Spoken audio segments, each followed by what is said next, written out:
Hello दोस्तों, नमस्कार। हल्द्वानी उत्तराखंड से मैं डॉक्टर राम सेवक वर्मा अपने चैनल होम्योपैथी सिंप्लीफाइड में आपका स्वागत करते हैं।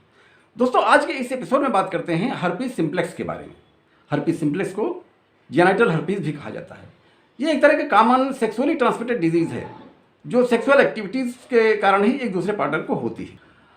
प्रारंभिक इन्फेक्शन में ये वायरस शरीर के अंदर प्रवेश कर जाता है और वहाँ पर निष्क्रिय पड़ा रहता है। ये इन्फेक्शन होने के 2 से 12 दिनों के बाद में हर्पीज सिम्प्लेक्स के लक्षण प्रकट होते हैं। कभी कभी ये वायरस महीनों वर्षों तक निष्क्रिय पड़ा रहता है और कभी कभी ये बार बार उभरता है।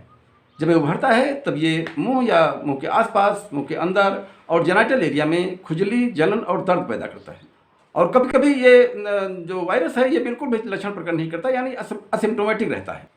पर जब शरीर के अंदर ये वायरस होता है तब आप हाईली कंटेजियस रहेंगे, यानी चाहे आप पे लक्षण हो या ना हो। यदि आप सेक्सुअल कंटैक्ट किसी से करेंगे तो अपोजिट पार्टी को ये इन्फेक्शन हो जाएगा।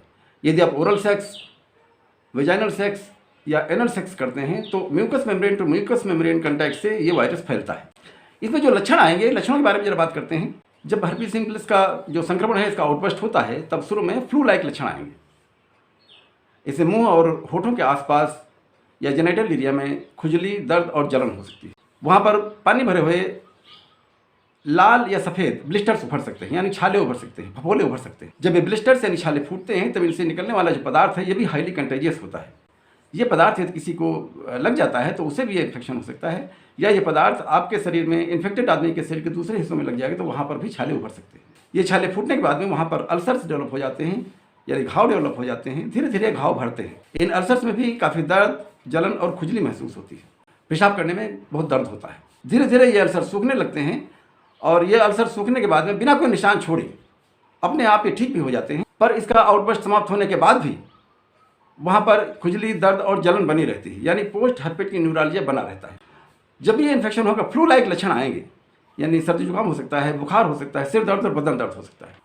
हर्पीज सिम्प्लेक्स में ये लक्षण या ये फफोले होठों के आसपास, मुंह के अंदर, बटक्स और जांघों में, एनल एरिया में, पेनिस पर, वजाइना में, स्क्रोटम पर, अंदरूनी जांघों में ये फफोले हो सकते हैं, ये ब्लिस्टर्स उभर सकते हैं।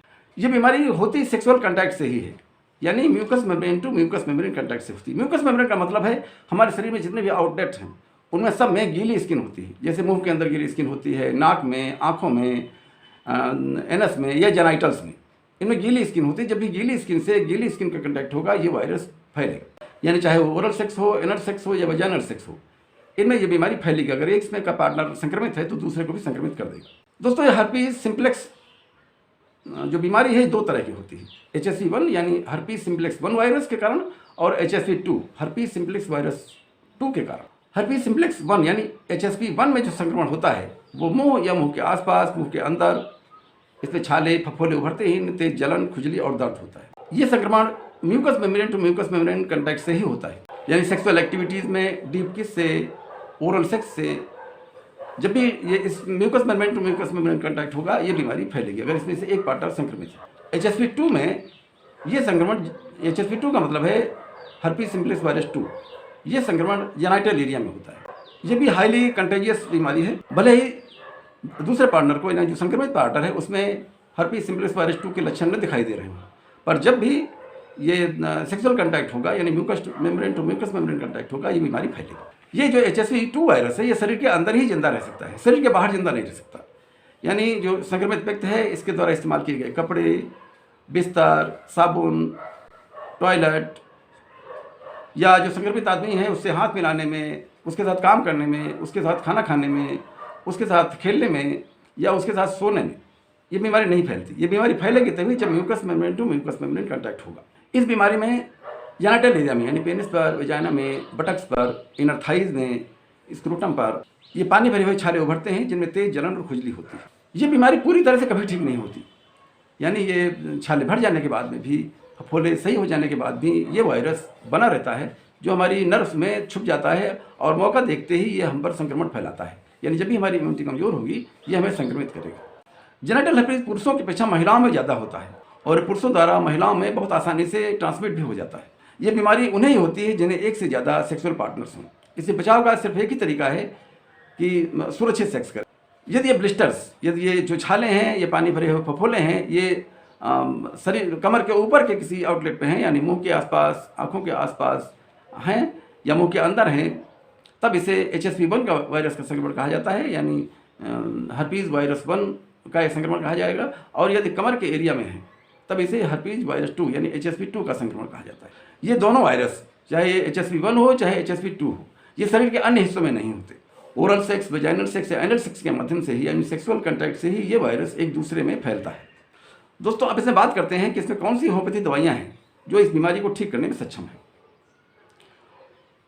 वैसे तो हमारी ये सलाह है कि हर्पीज सिम्प्लेक्स का जब भी आप संक्रमण हो तब इलाज अपने आप न करें, अपने पास के नज़दीक के होम्योपैथी डॉक्टर साहब पास जाएँ, उन्हें अपने सिम्टम बताएं और वो सारे सिम्टम पर गौर करके ब्लिस्टर्स देख करके ये पता कर लेंगे कि ये ब्लिस्टर हर्पीज के ही हैं, हर्पीज सिम्प्लेक्स के ही या किसी अन्य बीमारी के हैं।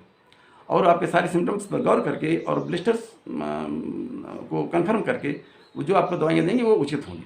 हमारे यहाँ जो हर्पीज सिम्प्लेक्स वायरस 2 के या सिम्प्लेक्स वायरस 1 के जो मरीज आते हैं उनमें हम जो ज़्यादातर दवाइयाँ देते हैं उसमें एक कॉन्स्टिट्यूशनल मेडिसिन देते हैं जो सभी मरीजों में अलग अलग हो सकती है। जो उसमें अन्य दवाइयाँ देते हैं उनमें पहली दवाई होती है बैसिलिनम 1।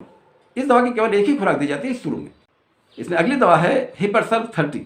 हिपरसल्फ 30 की 4-4 बूंद दवा या 4-4 गोलियाँ दिन में 3 बार देते हैं। इसमें अगली दवा है आर्सेनिक अल्बम 30। इस दवा की 4-4 बूंद या 4-4 गोलियाँ दिन में 3 बार देते हैं। जो नेक्स्ट दवाई है नाइट्रिक एसिड 30। नाइट्रिक एसिड 30 की 4-4 बूंद दवा या 4-4 गोलियाँ दिन में 3 बार देते हैं। नेक्स्ट दवाई है इसमें रस्टाक्स 30 की भी 4-4 बूंद दवा या 4-4 गोलियाँ दिन में 3 बार देते हैं। इसमें एक मदर टिंचर देते हैं, कैलेंडुला मदर टिंचर। ये जो अल्सर्स होंगे, ये छाले होंगे, फफोले होंगे, उन पर ये जो है ये लोकल एप्लीकेशन के लिए देते हैं जिससे छाले फफोले बहुत जल्दी ठीक हो जाएं और ये संक्रमण दूसरी जगह पर न फैले। ये सलाह देते हैं कि वो जो है अपना सुरक्षित सेक्स करें, मतलब एक से ज़्यादा पार्टनर न रखें। तो दोस्तों, ये था मेरा वीडियो हर्पीज सिम्प्लेक्स के बारे में। आपको यदि अच्छा लगा हो तो प्लीज़ लाइक कीजिएगा, शेयर कीजिएगा, सब्सक्राइब कीजिएगा। ठीक है दोस्तों, मिलते हैं अगले वीडियो में। नमस्कार।